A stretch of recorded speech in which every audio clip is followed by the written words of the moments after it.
Ilustrísimos señores académicos de la Real Academia Luis Vélez de Guevara, ilustrísimos señores académicos de la Real Academia Santa Isabel de Hungría, señor teniente de alcalde del área de turismo, señor gerente del Grupo de Desarrollo Rural Campiña Alcores, dignísimas autoridades, señoras y señores. Antes de comenzar con la conferencia programada para este día, quiero dejar patente nuestra más enérgica condena por los destrozos que se han producido en la Plaza de Armas del Alcázar. Hoy, que iba a ser un día de gozo y de sano orgullo por el resultado de los trabajos que allí se están desarrollando, por el éxito de unas excavaciones que están haciendo que salgan a la luz objetos de incalculable valor arqueológico, que ponen a nuestra ciudad a tan alto nivel, y que el plan director de la Plaza de Armas es un hecho que será expuesto a continuación por nuestro académico numerario y arquitecto director, don Fernando Martín San Juan. Quiero dejar constancia de nuestra desolación y nuestra impotencia por la tristeza que nos han producido los daños ocasionados deliberadamente a uno de nuestros mosaicos más emblemáticos. Una acción tan reprobable que todavía no creemos que haya podido ocurrir en nuestra ciudad. Últimamente hemos visto con estupor y horror la demolición de un legado milenario a manos del Estado Islámico, el Museo Histórico de Mosul y todo su legado de más de 6.000 años de antigüedad, los toros alados de Siria y todo el sitio de Nimrud, antigua capital del imperio. Todo este patrimonio de la humanidad ha sido destruido. Resulta estremecedora la crueldad y la barbarie de estos grupos terroristas que no respetan ni la vida, ni el arte, ni la historia. Parece que quieren arrasarlo todo, hacer tabla rasa de todo un bagaje de conocimientos y arte para imponer su reino del terror. El arte, la sabiduría, la belleza es arrasada para dar paso a la oscuridad de una nueva Edad Media. Nunca hubiésemos pensado que en Écija pudiera ocurrir algo medianamente parecido. No se entiende esta salvajada. No hay que ser muy entendido en arte ni pertenecer a élites culturales elevadas para sentirse dolido por esta acción violenta. Toda la sociedad está muy sensibilizada y todos alzamos la voz contra estos actos de barbarie para que la humanidad no se sumerja de nuevo en las tinieblas de la ignorancia y el fanatismo. Quizá haya que felicitarse de que hayan aparecido las teselas, pero ¿en qué estado? ¿Cuánto tiempo, cuánto dinero y cuánto esfuerzo va a costar esta restauración? Hay que aunar esfuerzos para conseguirlo. Y la Real Academia, institución sin ánimo de lucro, que tiene entre sus objetivos prioritarios la defensa del patrimonio y la divulgación del conocimiento, comenzará una campaña de crowdfunding destinada a la financiación de la recuperación integral de este mosaico de la Plaza de Armas de Écija, para devolverle a esta ciudad este legado. Ya hemos comenzado los trámites para crear una cuenta y en cuanto tengamos los datos de la misma, se dará la necesaria publicidad. Dejo la palabra a el ilustrísimo señor don Sergio García Dil de la Vega, que va a hacer la presentación de don Fernando Martín San Juan. Muchas gracias.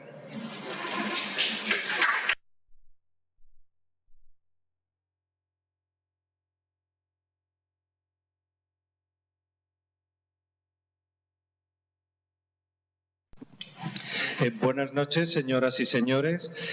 Como hace un momento indicaba la señora presidenta de la Real Academia Luis Vélez de Guevara, lo que inicialmente se había planteado como una presentación del plan director de la Plaza de Armas, de los Reales Alcázares de aquí de Écija, por la fuerza de los acontecimientos que desgraciadamente hemos tenido que sufrir la semana pasada, pues hemos tenido que alterar levemente los planes. Si hace 2 semanas en este mismo foro les presentábamos los primeros resultados de las excavaciones, los resultados preliminares de las excavaciones arqueológicas que estamos desarrollando en la Plaza de Armas, y les emplazábamos para el día de hoy para buscar una perspectiva de futuro a través del plan director. Estos planes, desgraciadamente, se vieron alterados en la madrugada del 10 de marzo cuando unos individuos se introdujeron en el recinto de la plaza y cometieron ese salvaje atentado contra uno de los mosaicos más emblemáticos. Resulta conveniente en un día como hoy informarles de primera mano de los daños producidos y específicamente del alcance de los mismos desde el punto de vista patrimonial. Hace 2 semanas, como hace un momento comentaba, veíamos este magnífico mosaico, el sito en la Plaza de Armas, excavado en febrero de 2002, y les comentaba cómo su composición es realmente excepcional, no solamente por las máscaras de teatro que rodean el emblema central, en concreto 2 máscaras reconocibles y una tercera correspondiente a una cronología más avanzada, fruto de una reparación desafortunada realizada todavía en la antigüedad, pero insistíamos sobre todo en ese característico emblema central que hacía del mosaico de Écija una de las piezas más singulares que nos ha llegado del pasado romano. Desde una perspectiva, como decíamos hace 2 semanas, podíamos contemplar un personaje joven con un bastón al hombro, un sátiro, y desde la perspectiva opuesta podíamos contemplar a un personaje también del Tíasos, del cortejo báquico, que podemos identificar como Sileno. La singularidad de esta pieza no solamente se limita a ese interesante juego visual y la prodigiosa ejecución del mismo, sino además a los escasos paralelos con los que contamos.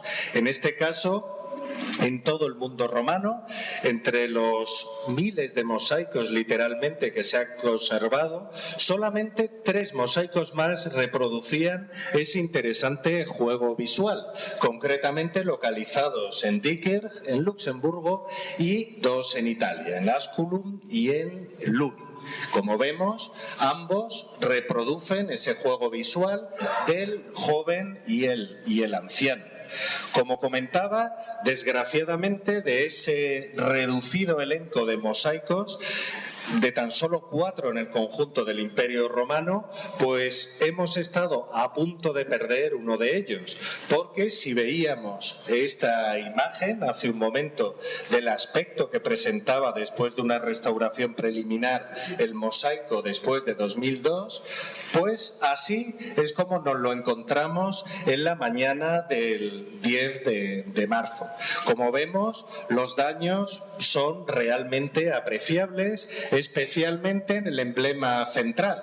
Si comparamos el estado previo al estado en que lo dejaron los delincuentes que se introdujeron en la plaza, en la perspectiva es realmente desoladora. No solamente se trata de una destrucción intencionada y premeditada, sino que ha sido ejecutada verdaderamente a conciencia.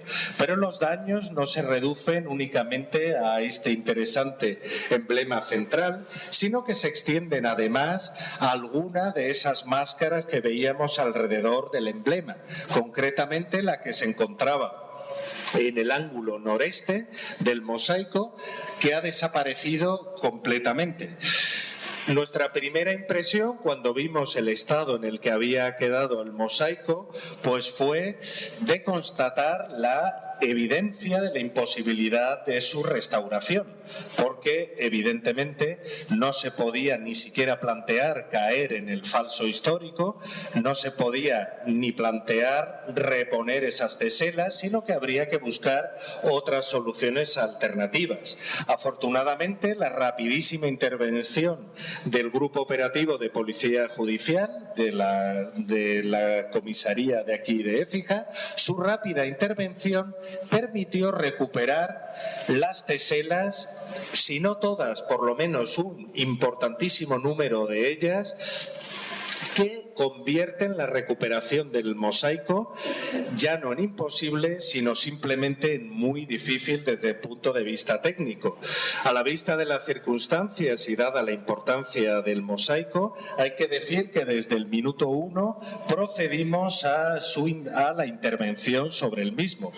Tenemos la suerte en Écija de disponer de técnicos sobradamente cualificados en restauración y además especialistas específicamente en el complejo mundo de la musivaria romana. Concretamente, desde el primer momento, los restauradores David Asencio y Beatriz Taboada se volcaron sin descanso en la recuperación del mosaico, pero una recuperación que se ha abordado desde el primer momento con serenidad, que es algo fundamental en una actuación de estas características. De manera que lo primero que se procedió a realizar fue la recogida sistemática de las teselas, de las piezas diminutas de piedra que habían quedado in situ. Se documentó con un sistema de reticulado la posición en la que habían quedado las maltrechas teselas que se habían abandonado in situ en todo el entorno del mosaico. Aquí vemos con fotografías minuciosas pues los distintos puntos que habían sido objeto del ataque. Todos los materiales pertenecientes al mosaico pues no solamente se han recogido, sino que se ha localizado su distribución, no solamente la posición, sino su distribución relativa dentro del conjunto del mosaico, lo que constituye una información preciosa de cara a su futura restauración. Una vez realizada esta fase, dado que el mosaico había sido literalmente golpeado sin piedad en prácticamente toda su superficie, se procedió a la recogida de bordes y a la preparación para su extracción, porque hay que decir que el mosaico ha quedado tan dañado que no va a quedar más remedio que proceder a su extracción y traslado al laboratorio previo calco del mismo. No solamente nos hemos limitado a contar con un soporte fotogramétrico y topográfico exhaustivo previo, lógicamente, a este atentado criminal, sino que además del estado actual del mosaico se ha realizado un calco a escala 1:1, evidentemente, de la posición exacta en la que se encuentra cada una de las piezas, que ha permitido a su vez realizar un diagnóstico preciso de cuál es el alcance de los daños. Hay que decir que en el momento actual todavía no estamos en condiciones de prever con precisión cuál va a ser el estado final en el que quede el mosaico después de estos daños, porque todavía estamos en la fase de diagnóstico y evaluación de daños. Aquí vemos, por ejemplo, el planteamiento previo de los cortes que se van a realizar en el mosaico para facilitar su extracción, y en una serie de macrofotografías realizadas por los restauradores, pues vemos que los daños van más allá, desgraciadamente, que el simple desplazamiento de teselas. Vemos como algunas de ellas pues se han quebrado, se han partido. Vemos que los daños son realmente preocupantes en el conjunto del mosaico. De ahí la premura de proceder a su extracción y traslado a un entorno controlado como es el de un laboratorio de restauración. Hay que decir que será en el momento en que ya se pueda disponer del mosaico extraído de su emplazamiento original, cuando podamos establecer ese diagnóstico y hacer ya una previsión de tiempo y de costes finales del proceso.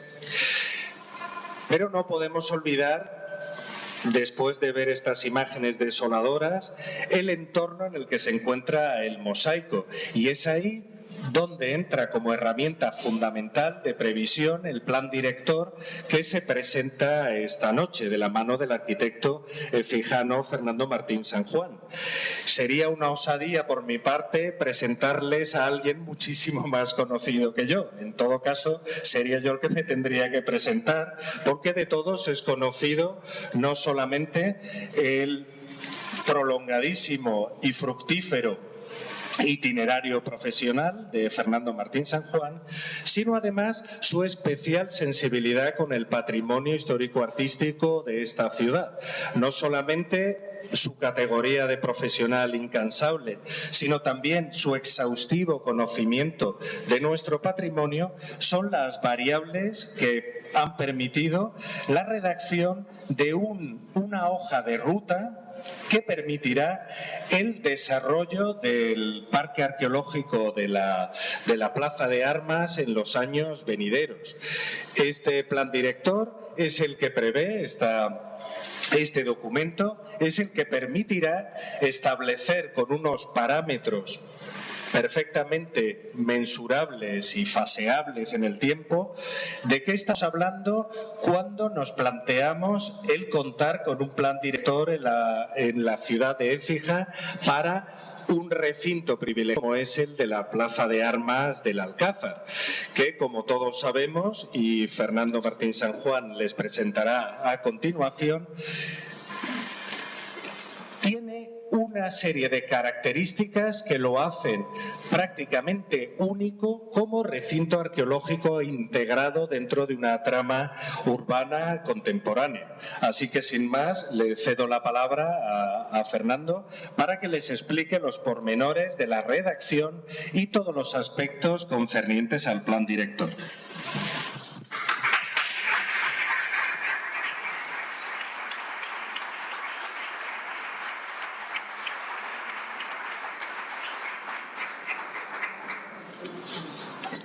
Sí.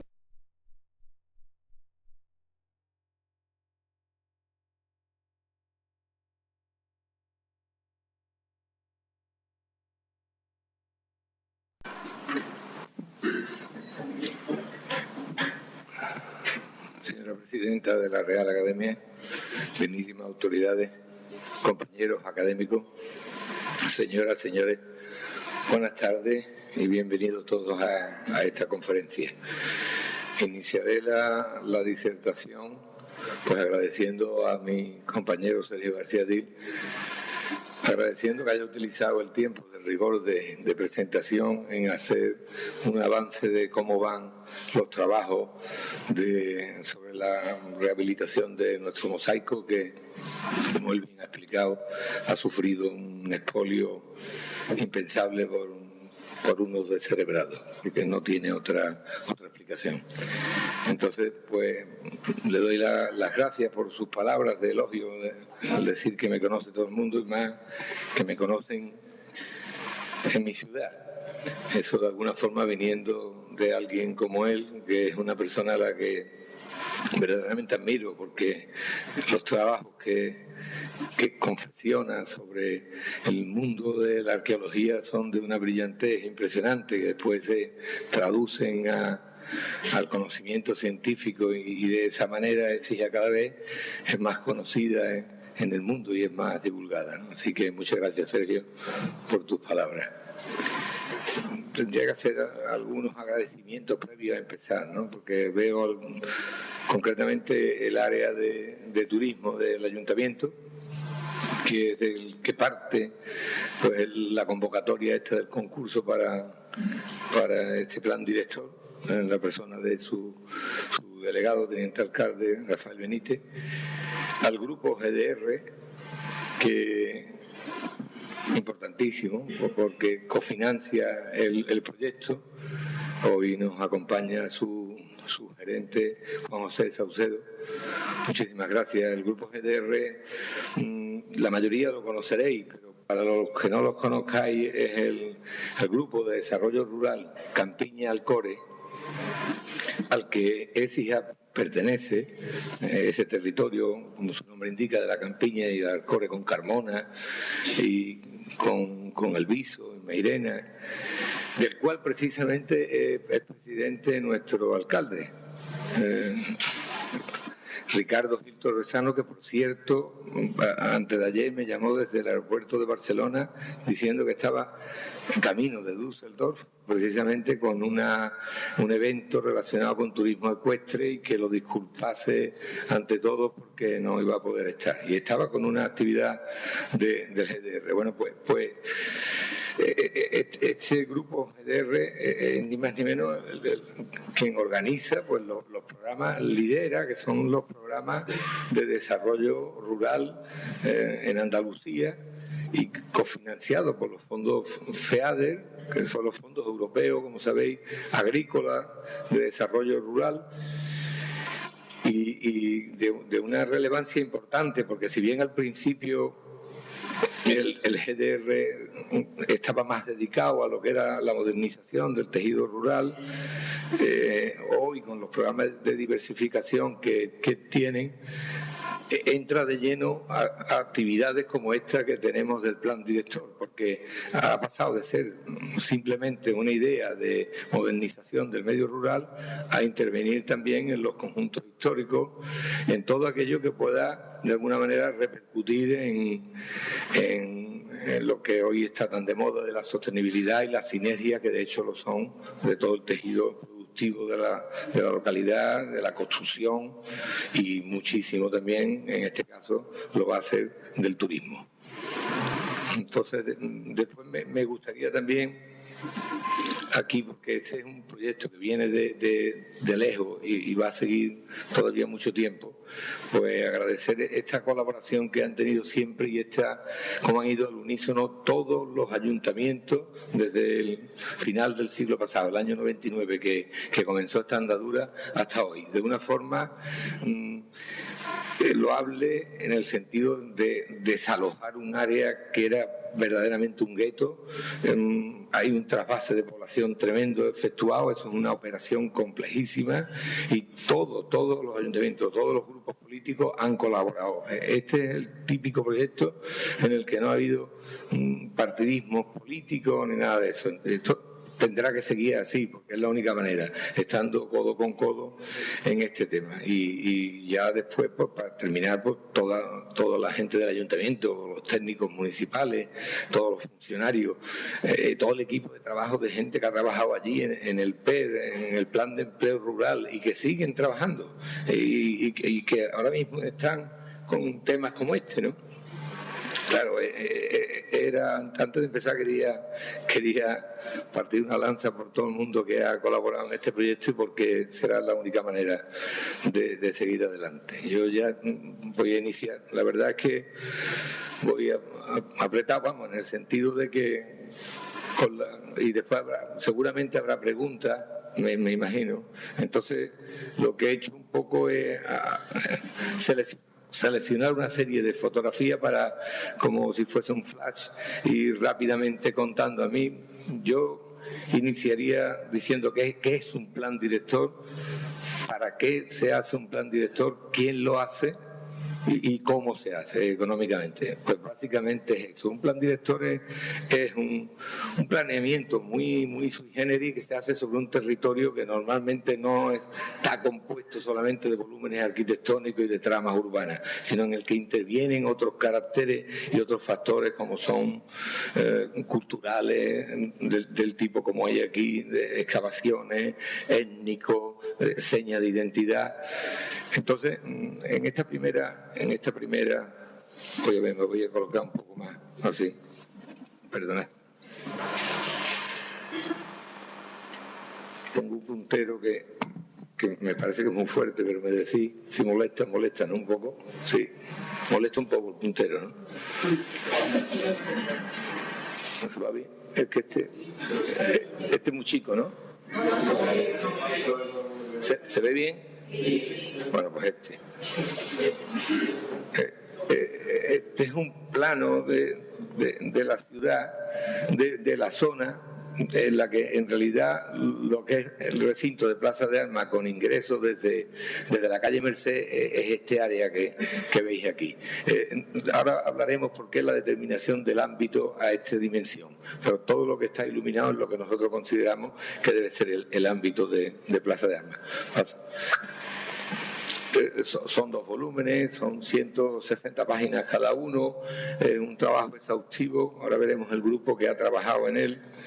Y hombre, yo siento que iré rápido, pero está hablando con el delegado ya que a partir de hoy pues estará colgado en internet y en la web, porque lógicamente la planimetría y muchísimos documentos que hay analizado, pues es imposible expresarlo aquí hoy.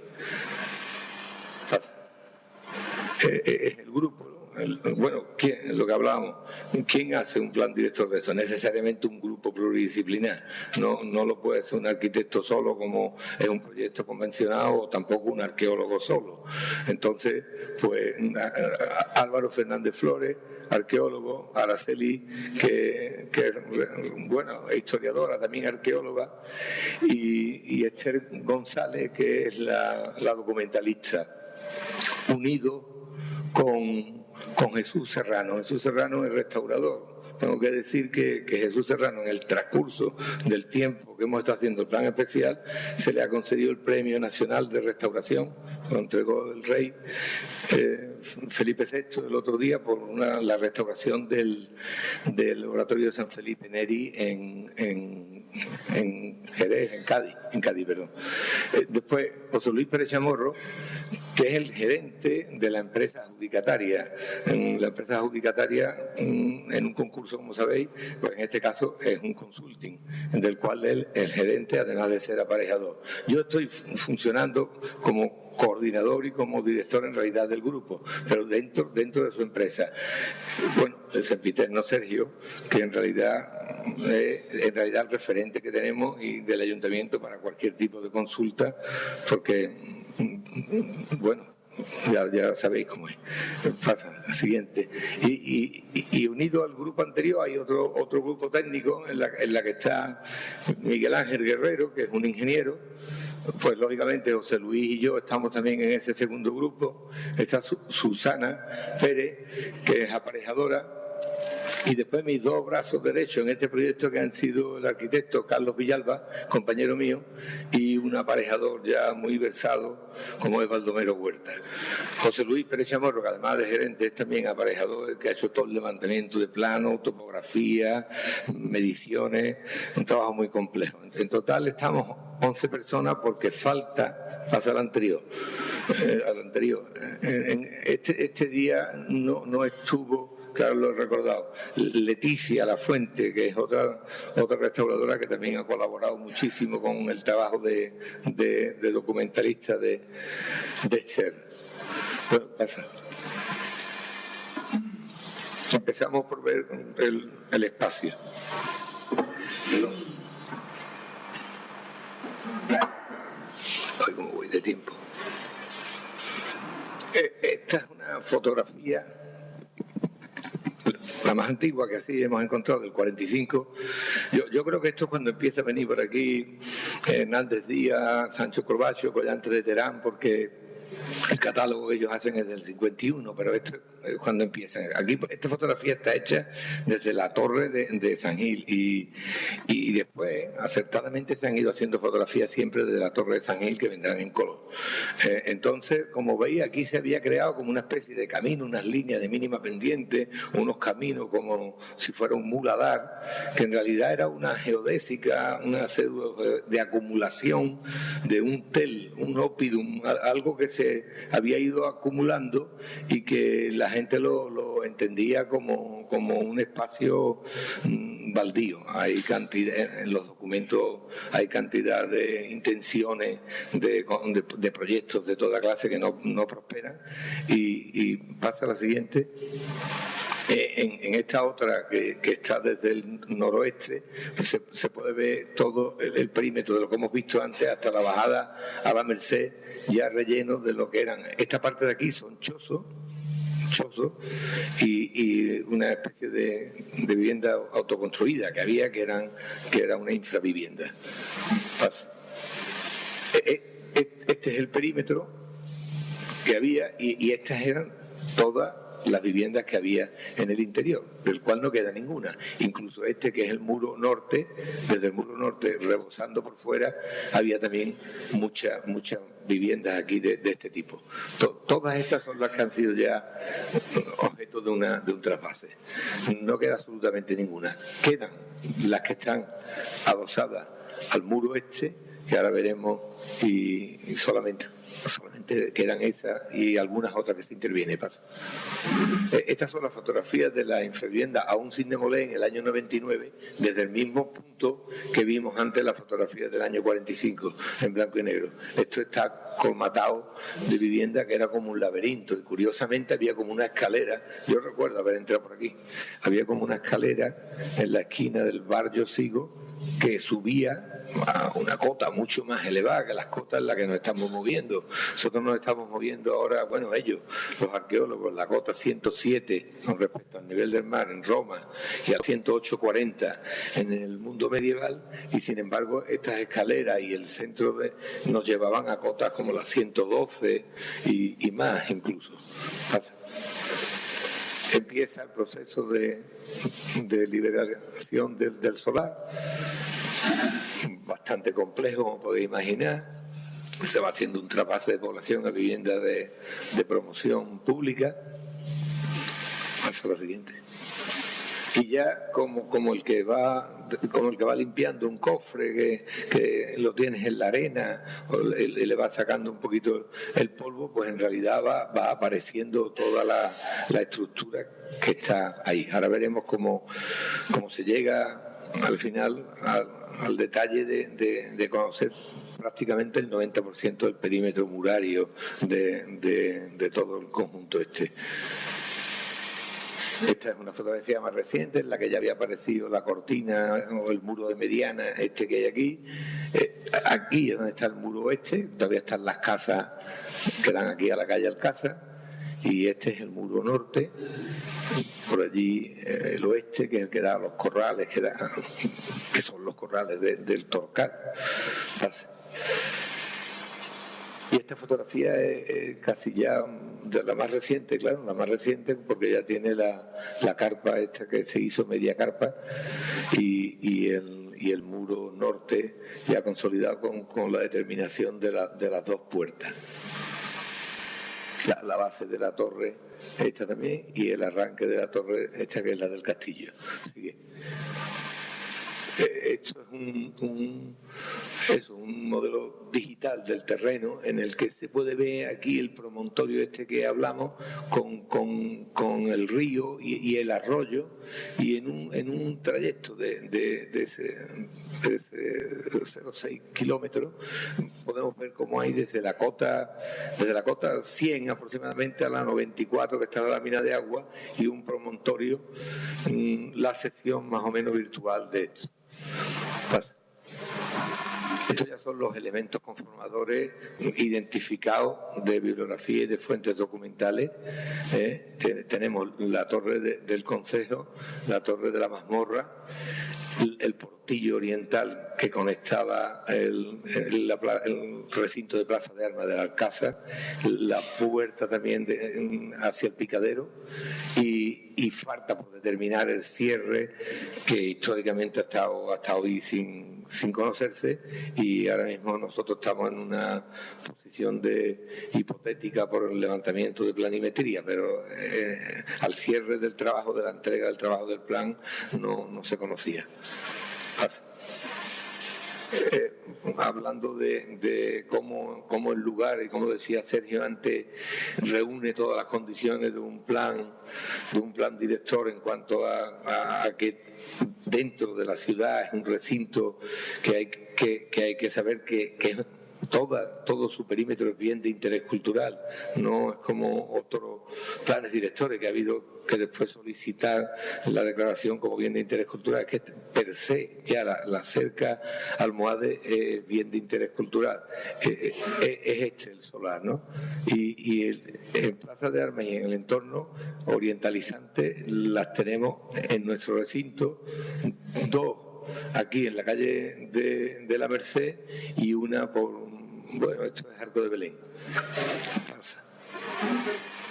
Que son de este tipo. Esta es de Inmaculada Carrasco y Carmen Romero, precisamente de esta que decía de orientalizante, de pavimentadas con arcilla. Siguiente. De nivel esturetano, también en nuestro solar, en la Merced, y después en Virgen de la Piedad, en el costado de lo que era el foro.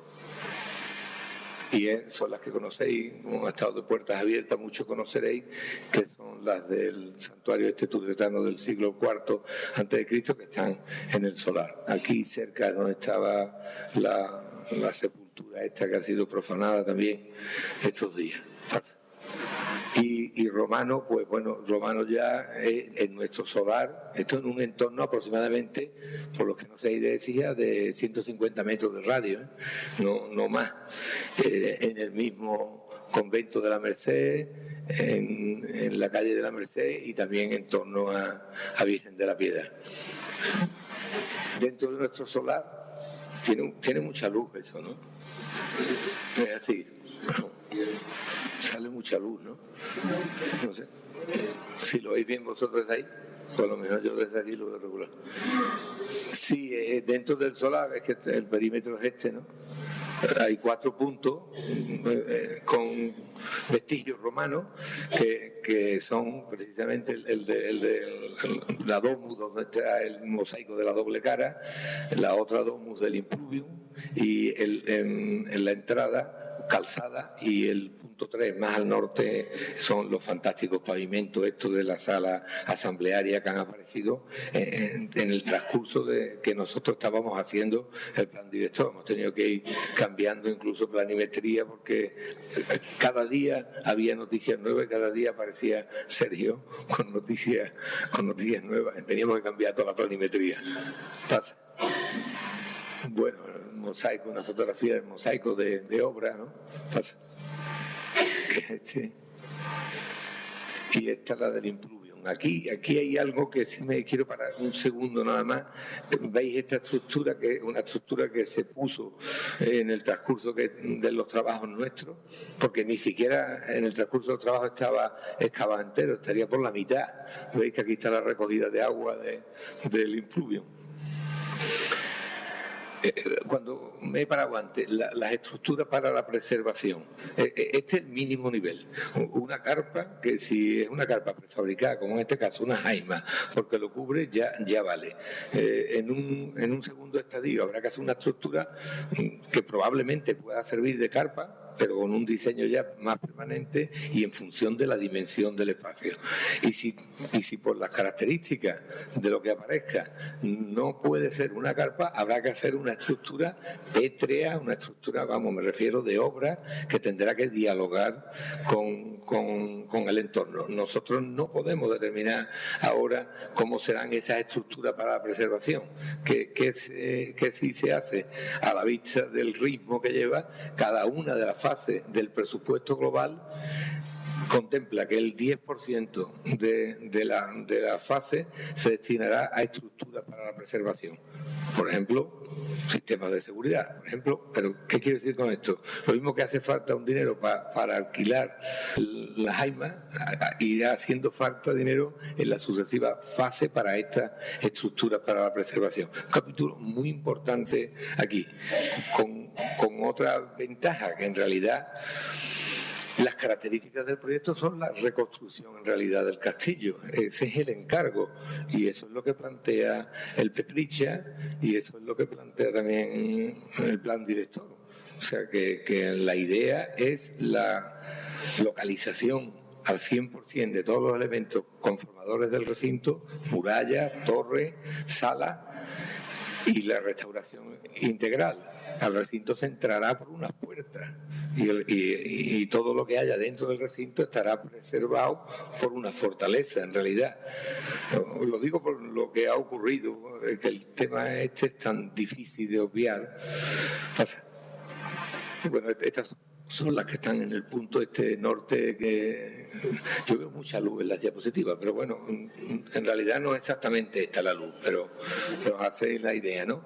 Bueno, no voy a explicar yo esto porque Sergio lo ha explicado perfectamente, pero yo sí voy a explicar algo, voy a comentar algo como arquitecto. O sea, es una cosa verdaderamente sorprendente. Los mármoles son de Esparta, de Túnez, de Oriente, seguramente, como alguna vez hemos hablado con Sergio, que venían como lastre de los barcos que llevaban el aceite y no podían venir vacíos, y después se vendían como la lonja del pescado a mejor postor, alguna solución de ese tipo, pero lo que está claro es que el cliente era el cliente que se llevó lo mejor. La geometría es perfecta, pasa. Este es el típico tema del círculo con el cuadrado, que lo podemos ver en el Panteón de Roma.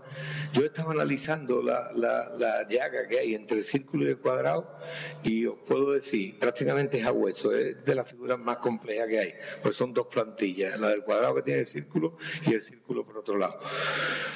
Porcelanosa te lo hace con pavimento rectificado, con una maquinaria prácticamente de láser, complejísima, y si le pide forma, te dice que no, que te hace el rectificado, pero te lo hace recto. En curva no te lo hacen, y las maquinarias son increíbles. Antes no nos hemos fijado bien, pero en el impluvium, el desagüe, la pieza del desagüe, el agujero estaba en el centro de la losa.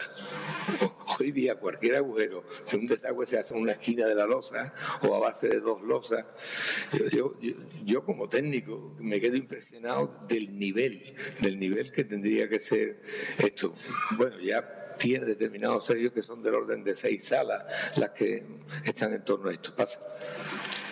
Pues esta es la combinación ya de los dos.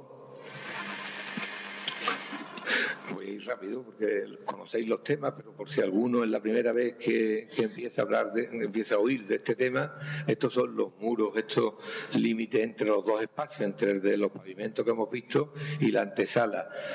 Tienen una potencia de 2,5 metros de altura. Esto sabemos que los muros estos normalmente son de 1 palmo o de 2 palmos. Encontrar muros de 2,50 metros de altura te da una información, les da una información tremenda, y los derrumbes y todo lo que hay. Entonces, estos están en la zona este norte, que están por aquí, y que presumiblemente en breve habrá que ir ya pensando un proyecto de estructura para la preservación que tendrá que ser más potente en el sentido del tipo de obra, porque esos estucos pues transpiran y la estructura ya no será una mera carpa, ya tendrá que ser una estructura de obra que además tiene que estar preparada para la musealización y tendrá que tener unas características en cuanto a la temperatura, la humedad y otras cosas que no se resuelven con una carpa. Y empezamos con los elementos que hemos ido jugando entre todos. Yo pido disculpas a todos los colaboradores, a toda la gente que ha formado el equipo pluridisciplinar, porque ellos han estudiado, os lo puedo decir, en el documento viene muchísimo más. Yo he sacado una pincelada de lo que han ido analizando, que bueno, lo podéis ver cuando esté volcado en la web. Pero esta que a mí es de las que más me gusta, el grabado este de Israel Silvestre del siglo XVII. Hay otros muy buenos, ahora los veremos también. Pero este concretamente, que es entrando desde Córdoba, donde se ve aquel, el rollo, el pie de rey y la cabeza de puente del puente, por aquí iba la muralla baja. Aquella sería la puerta del agua, de la Calahorra, y por arriba, que la han coloreado ellos para distinguirlo, se ve perfectamente el castillo, se ve perfectamente la casa. Esto es siglo XVII. En realidad esto está en pie hasta épocas relativamente contemporáneas, cuando ya se convierte en picadero, pero mirad cómo aquí se ven las 3 torres de la primera cara, al fondo, que es aquella más alta, la del Consejo, y después las 2 del Rincón.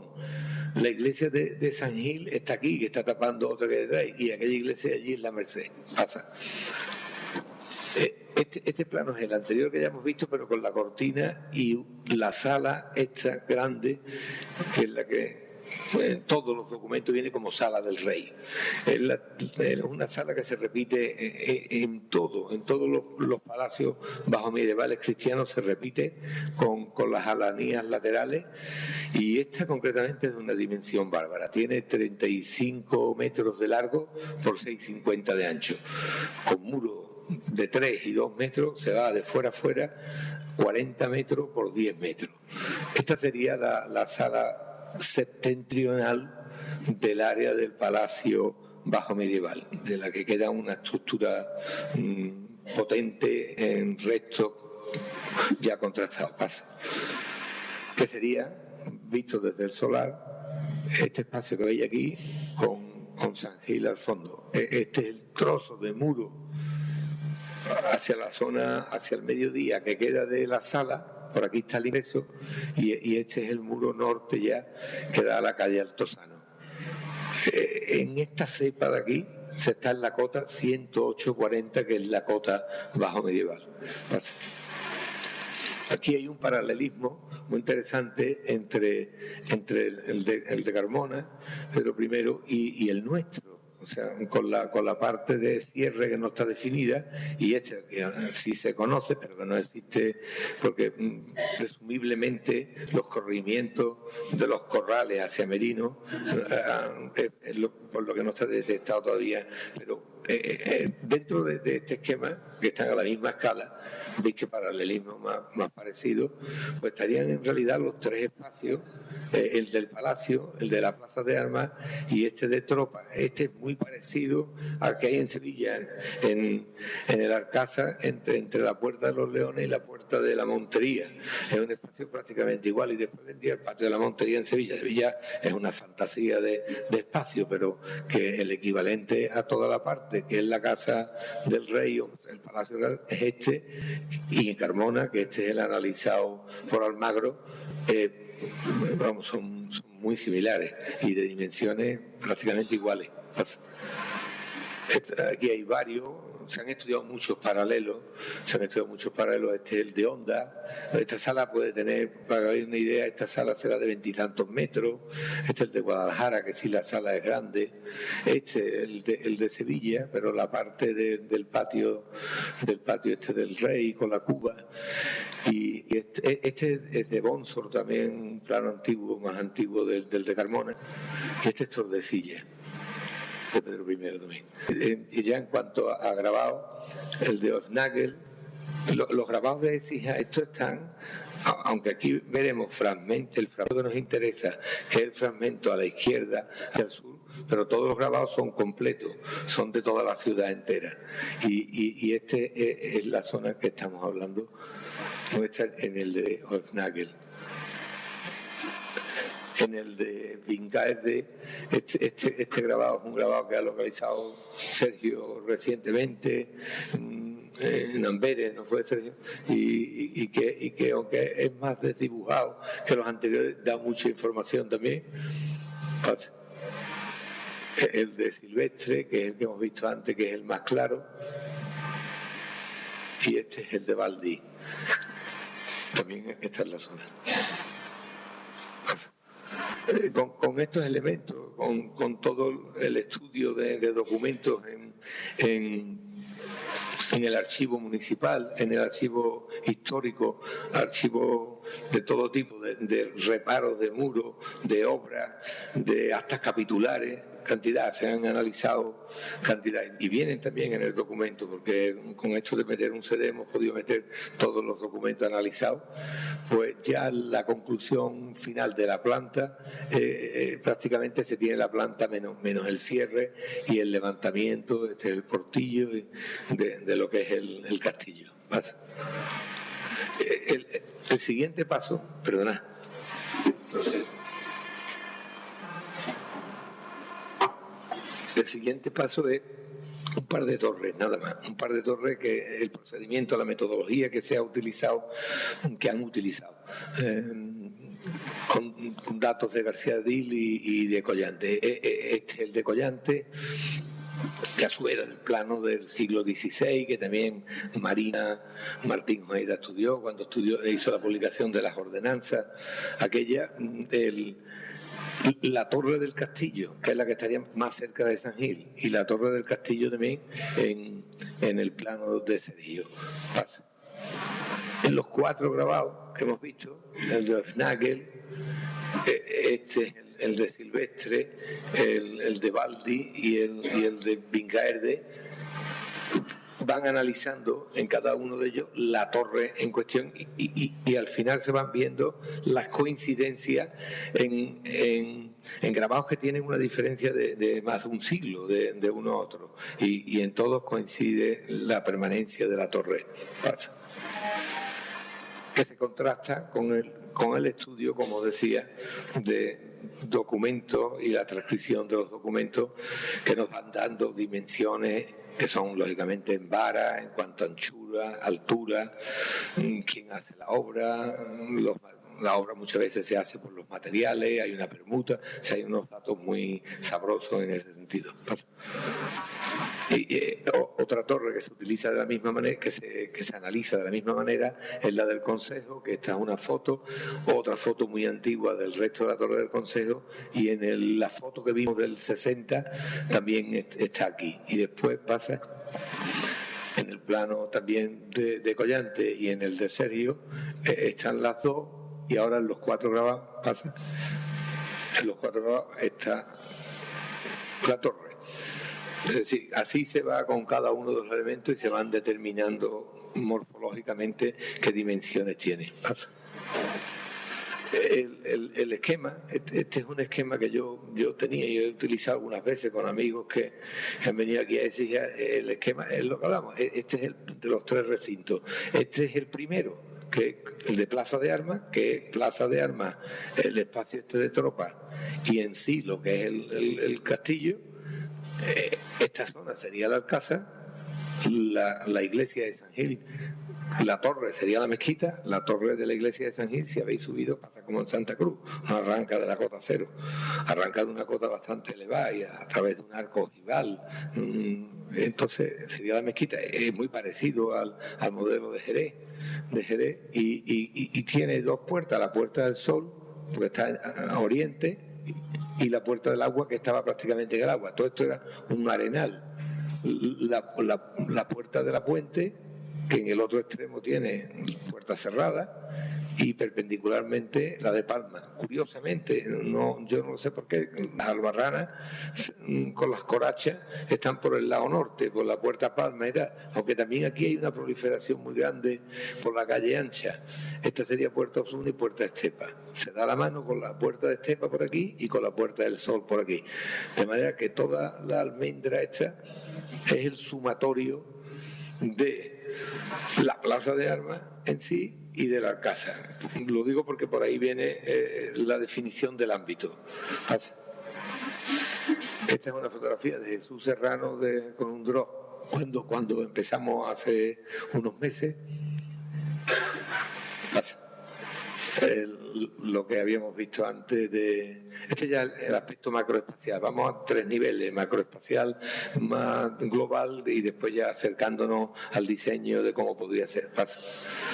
Y esto es lo que plantea el Pepricha en 2002, nuestro plan especial. Este es nuestro recinto, y entonces plantea un ámbito, no del plan director, sino de la UE3, que es una unidad de actuación, una unidad que tendrá que desarrollarse mediante un PERI, un plan especial de reforma interior. Bueno, en realidad no tenía mucho sentido el que recogiera toda esta manzana de aquí, de la calle de la Merced, cuando en realidad eso está controlado por el plan especial, ni tampoco todas estas casas de aquí, de Virgen de la Piedad, no de Virgen de la Piedad, de Arco de Belén, que también están controladas por el Pepricha. Era la típica división hecha en 2003 de las manzanas que hay alrededor. Ya se hace una modificación que tiene más sentido, en la que hace la apertura, que en 2008, la apertura de un adarve que existió histórico. Esto sería el Arco de Belén, la Puerta de Estepa. Aquí vive mi socio de toda la vida, Javier Madero, aquí en esta casa. Esta es la calle San Bartolomé. Quiere decir, la arteria principal está aquí. San Bartolomé 2 minutos o 3 y otros 2 minutos o 3 aquí. En 4 minutos andando se llega de la arteria principal a un parque arqueológico. Después hablaremos un poco de esto por el tema turístico en cuanto a lo que significa, que es muy raro una cosa de esta potencia en el centro de una ciudad. ¿Qué pasa? Nosotros entendemos que, por eso antes he puesto el esquemilla aquel, entendemos que hay que el borde tiene que ser un borde murario que tenga que ver con la estructura morfológica de las murallas, no de unas manzanas en concreto. Entonces, si este es Plaza de Armas, este segundo es el del Alcázar, había una puerta que era la puerta de las Cadenas, que está en la calle Cadena, que ya nos deja en el Palacio de Peñaflor. Había otra puerta en la Puerta del Sol que ya nos deja en el puente, y otra puerta que era la del agua que nos deja en el río, como el esquema que hice antes. Lo que tendríamos que unirle son los adarves con este, que la conectan con la Medina, con la ciudad. Este es el planteamiento que nosotros hacemos de ámbito del Plan Paz, basado en los argumentos que he comentado. Siguiente. Empezamos entonces urbanísticamente a desarrollarlo. Ya hacemos una determinación de unas manzanas que las llamamos de una forma diferente a como las llama el Pepricha. Son manzanas de la 1 a la 8 y estos también son unos tentáculos que tienen su denominación también. Sigue. Se hace una ficha y se visita casa por casa y se determina dentro de cada casa cuáles son los elementos que la adulteran morfológicamente, pues los típicos patones que hay en las obras, el balcón, las imitaciones de zócalo, las imitaciones en ese sentido, y cuáles son las adulteraciones que se han hecho pues por luminoso, contaminación y de todo este tipo, para llegar a unas conclusiones de cuál debe ser el estado del parcelario que rodee a un plan directo, a un parque arqueológico de esta categoría. Y después se hace paralelamente todo el recuento de las fincas que todavía quedan por expropiar, que son en la entrada este solar que veis aquí, las áreas para liberar el adarve y todas las casas que están pegadas a la muralla de este lado. Una operación del porte de la que ya se hizo en el interior. En el siguiente están planteadas por finalidad. Cada una de ellas tiene una finalidad diferente. Unas son para liberalizar la muralla, otras para equipamiento. Entonces, más largo pasa.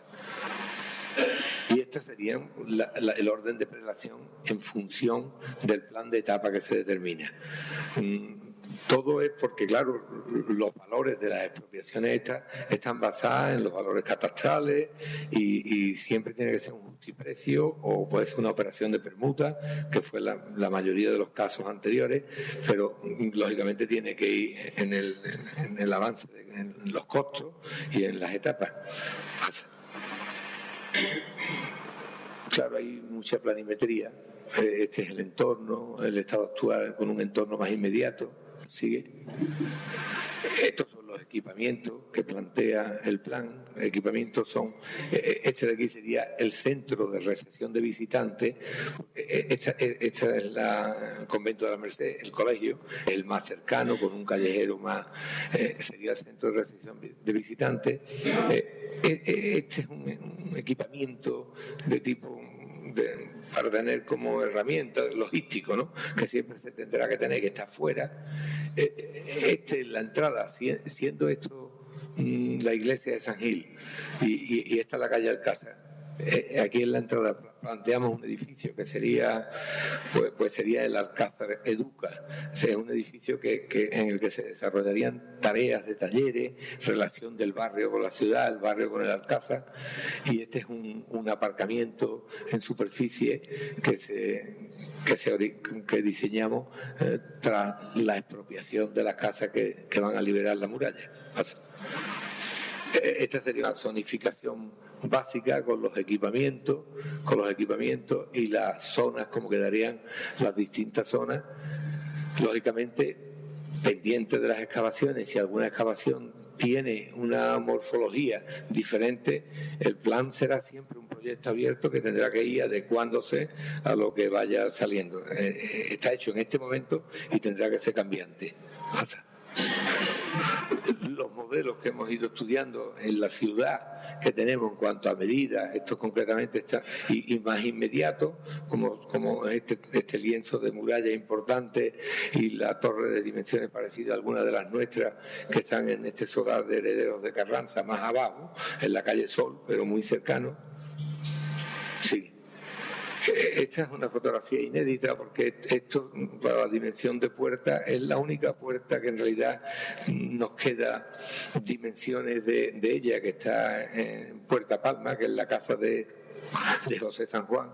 Este es el arranque de la puerta con el arco de herradura y el resto del arco está en la planta de arriba. Esto está fagocitado dentro de una casa privada. Esta es también de la misma casa. Son dos puertas, la puerta que da extramuro y el portillo que da intramuro, que como veis aquí es de piedra con dovelas bicolores, una saetera. Y el lienzo por dimensión, en el que está determinado el camino de ronda perfectamente de la calle Sol, que es del Alcázar, que está colindando, bueno, que forma parte del ámbito en el que se pueden contar perfectamente las tabillas de ejecución, los mechinales, y se puede determinar la altura perfectamente, además de por el norte también. Este es un modelo que a mí me parece interesante. Esto es una obra que se hizo, yo creo que esto es de la época de Florentino Pérez Enví y de Rafael Manzano, y se hizo en un solar que era de mi familia, en los talleres San Juan. Y bueno, tiene del orden de 50 años. Yo me parece que había empezado a estudiar la carrera o por ahí estaría, ¿no?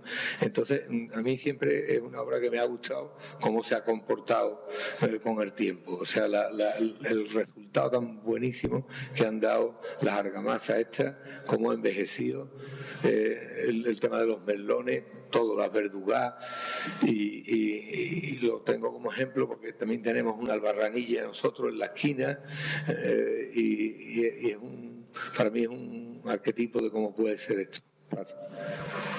Esto también es Álvaro Fernández Flores ha hecho muchísimos de estos de realidad virtual utilizando el Google Earth. Entonces, claro, ya con los lienzos que tenemos y con las dimensiones de cada uno, en planta, que también lo tenemos, más los datos que os he dicho antes de los grabados y de los legajos y tal, pues podemos empezar a tener ya una volumetría, ¿sí? Que es que los colores, es que está fatal. Yo no sé qué le pasa a esta lámpara, perdonad, porque estoy muerto, porque que se ve, pero que mi dibujo no es así, vamos. Están aquí los carpetas y los podéis ver, hombre. Yo no sé, ¿qué pasa? En el teatro también pasa. El Teatro San Juan también tiene la lámpara, esto hay que poner lámparas nuevas, ¿no? Pero vamos, hay que un poquito el hielo. Bueno, pues claro, ya con todos los datos, la torre del homenaje, la de la esquina de la Albarranilla, la media que no está en la mitad, que siempre habíamos pensado que tenía que estar en la mitad según algunos de los dibujos coincidiendo con este muro, no, pero está aquí, la de la esquina del castillo, la otra de la otra esquina, y aquí es donde falta el cierre. Aquí hay dos hipótesis.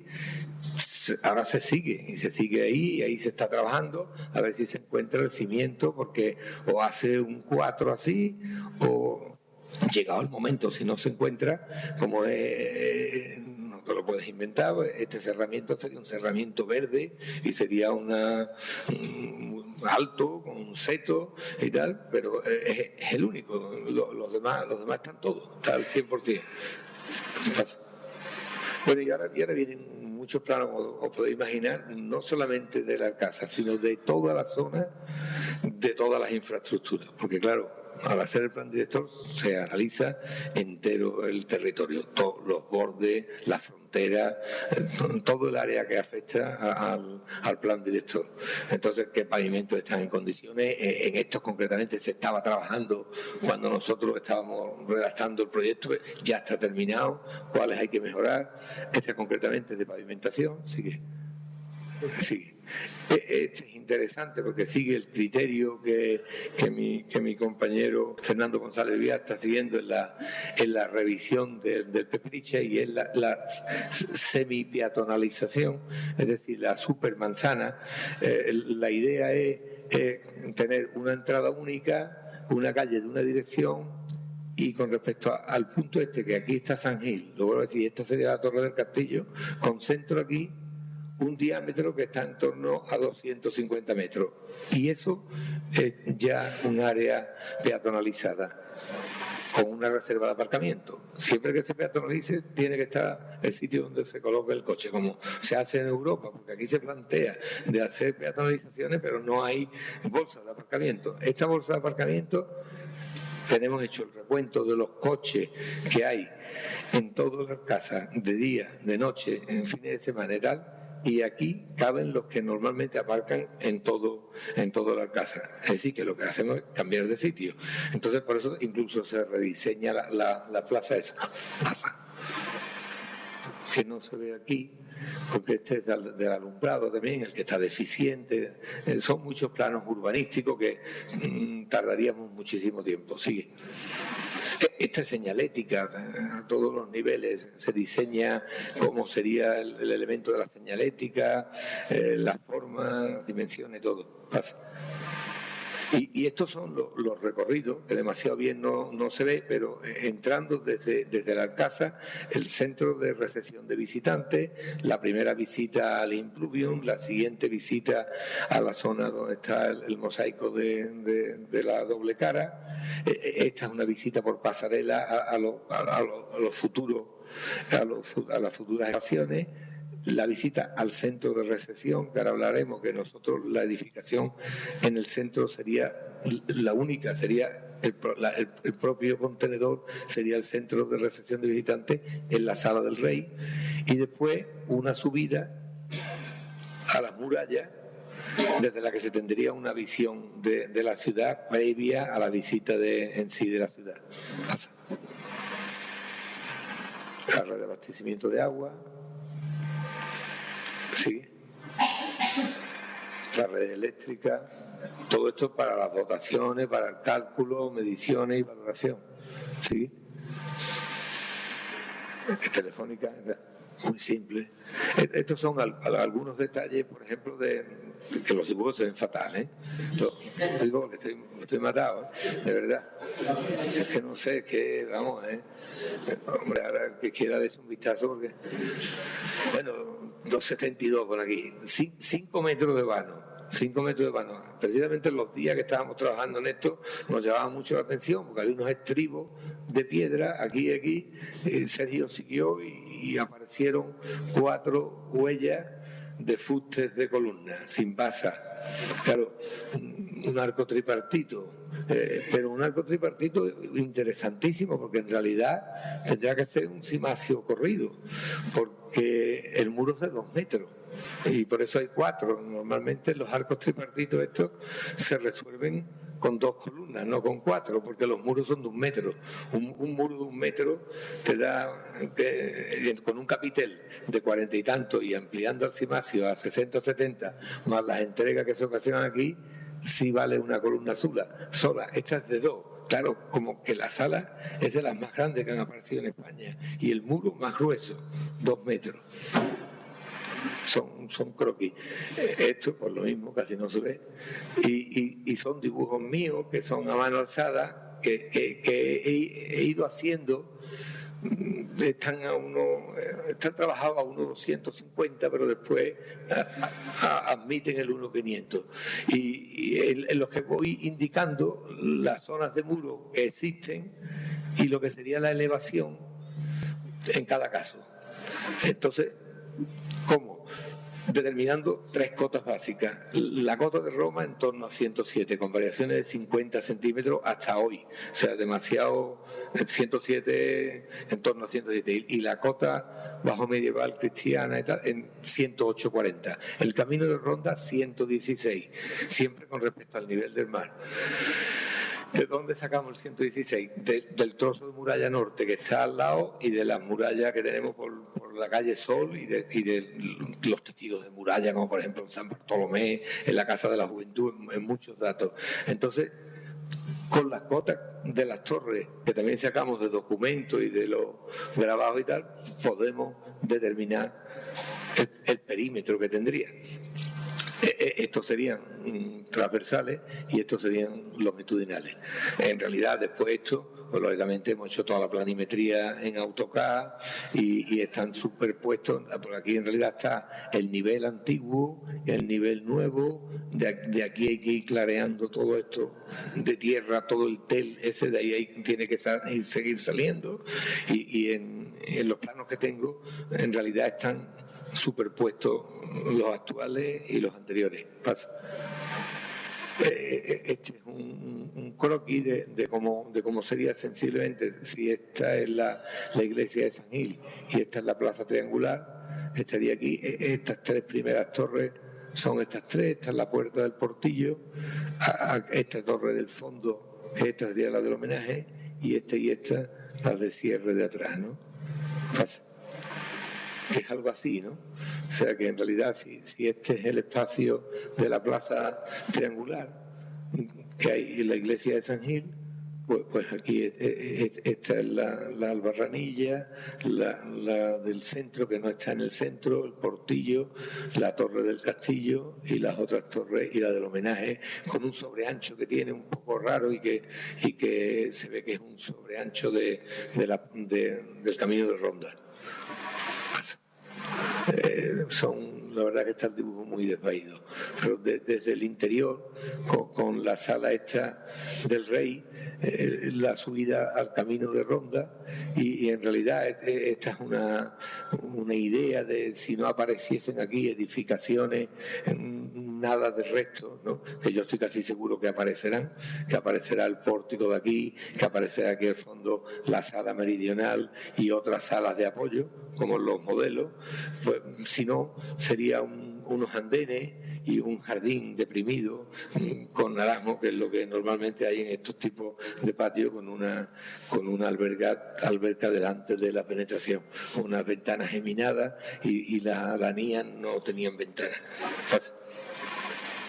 Esta es una vista parecida a lo que se verá entonces desde los torreones que están más volcados hacia la ciudad. Y esto es bastante espectacular, por donde Sergio empezaba, esta unión de perfiles entre una arquitectura medieval y una arquitectura barroca, en una elevación de una ciudad histórica y que está a 2 manos de todo, es lo que la hace tan apetecible de cara a la idea esta del turismo y del conocimiento de la ciudad. Desde estos puntos estarían las visitas previas y este sería el gran contenedor que podría servir como centro de interpretación, que podría no, el plan director lo plantea en la línea de cómo están las caballerizas aquí, sin ninguna arquitectura, o sea, sería simplemente luz y sonido. El suelo es el que llevaría todas las instalaciones, sería escamoteable todo el sistema con unos postes de estos telescópicos de lo que son los proyectores de sonido y aquí lo que habría es una primera visión de la ciudad y del origen de la ciudad para después pasar a las murallas después de haber visitado todas las excavaciones que en cada momento vaya viendo. Estos son algunos dibujos también sobre la fotografía del dron y después ya con la materialización de los espacios, el de la plaza de armas, el del castillo y el espacio este de la tropa, con el supuesto de que se encontrara el cierre este. Y estas serían también, pasa los dibujos no se ven bien, desde la Torre de San Gil, de la última foto que vimos, como está ahora mismo la carpa, pues sería así, ¿no? En realidad son fotomontajes. Yo sigo trabajando como hemos trabajado siempre en la escuela, sin utilizar realidad virtual, estas cosas. Yo he trabajado siempre así, con fotografía y entonces tenemos la escala real, porque de esa manera no hay trampa ni cartón, es la escala real, porque está sobre la fotografía.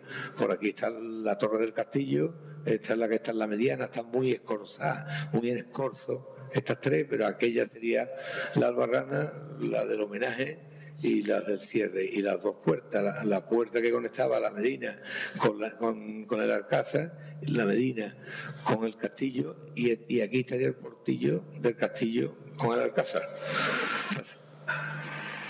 Presupuesto, valoración por etapas, las distintas partidas planteadas en 8 etapas, que podemos asimilarlas a 2 cuatrienios, a 8 años, pero no hemos querido asignarle años concretos, sino etapas. ¿Qué pasa?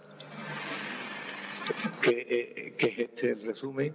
Son los capítulos importantes: expropiaciones, demoliciones, arqueología, en la elevación de murallas y torres, equipamiento, zonas verdes, zona de respeto de murallas. No lo he comentado, que es todo el exterior y eso irá pavimentado con china y con una iluminación, o sea, todo el espacio queda ya liberado, y después viales y tránsito, infraestructura y proyectos. Es un capítulo lógicamente importante porque es un proyecto muy importante.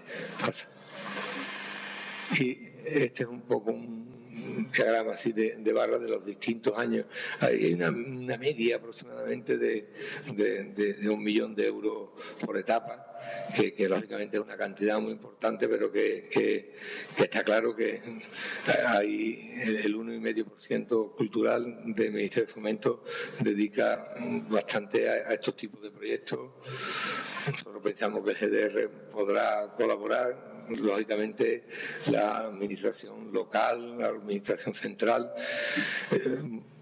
tiene que ser una labor, una tarea de todo el mundo, pero podemos conseguir, la verdad, el vestíbulo, como si dijéramos, la antesala de la ciudad, de los orígenes de nuestra ciudad. La puesta en valor de estos restos que tenemos es lo que justifica el proyecto. La siguiente.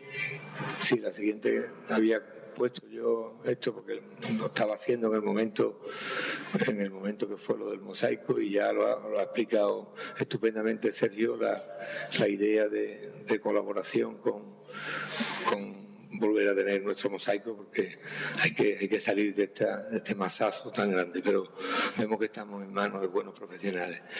Y yo nada más, muchas gracias por vuestra asistencia.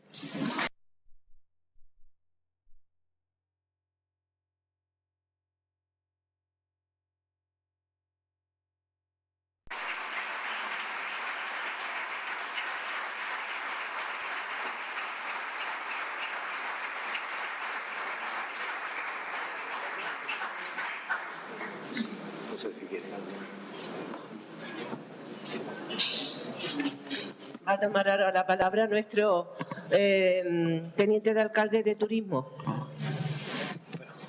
Buenas noches. Perdonadme en un principio porque tengo un gran catarro y la voz la tengo prácticamente perdida. Agradeceros el que hayáis venido a ver, ¿no? Un proyecto que habla de futuro. Aquí digamos, como hemos hablado muchas veces con Fernando, Sergio, todo el equipo, José Luis, todo, es la obra de ingeniería, yo creo, la obra civil más importante de los últimos 100 años. Va a cambiar el sentido de la ciudad completamente. Realmente, estas últimas semanas, entre la presentación de los nuevos descubrimientos con Sergio, el maldicho martes de la semana pasada, ¿no? Con esos actos vandálicos, y esta presentación, ¿no? De este plan director que salió, bueno, pues de la necesidad de tener un punto de vista de cómo va a ser el futuro buque insignia del turismo de la ciudad. Durante estas semanas, bueno, pues hemos tenido mucho altibajos, todo el equipo técnico. De lo malo ha pasado, no hay que olvidarlo, pero sí hay que tener en cuenta una cosa. Tenemos que saber valorar y respetar nuestro legado. Es decir, una sociedad que no respeta su legado es una sociedad que más tarde o más temprano pues se volverá incívica. Y una sociedad que no valora ese legado es una sociedad prácticamente sin futuro. Una sociedad sin futuro, porque el futuro todos sabemos que se construye bajo los ladrillos del pasado, evidentemente. Entonces, bueno, todo esto seguramente, bueno, pues después de la presentación de Fernando, todos ya nos imaginamos visitando ese castillo. En esta ponencia pues nos hemos visto ya visitando esas almenas, visitando ese camino de ronda o visitando ese centro de interpretación. Bueno, pues esto es muy sencillo. Para llegar a esto solamente hay que tener ganas de trabajar, ¿no? Y es lo que hemos tenido siempre desde que hemos llegado aquí. Es decir, ganas de trabajar, ganas de llegar a un proyecto tan importante para la ciudad como este y, sobre todo, esto no lo podríamos hacer sin el apoyo de todos vosotros, todos los ciudadanos de Écija, todas las personas, bueno, que se sienten vinculadas de alguna forma con la ciudad, siempre van a ser partícipes de este proyecto, siempre. Es decir, siempre vamos a contar con ellos y sin vuestra colaboración, sin vuestra ayuda, sin vuestro apoyo, estos tipos de proyectos no podrían salir. Así que nada, muchísimas gracias por asistir. Buenas noches.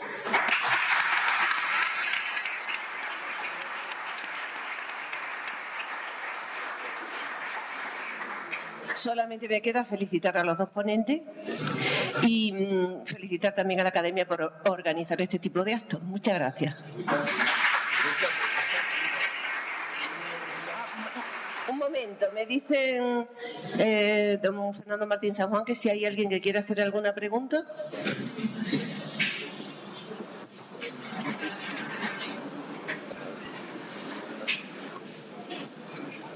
Pues entonces se levanta la sesión.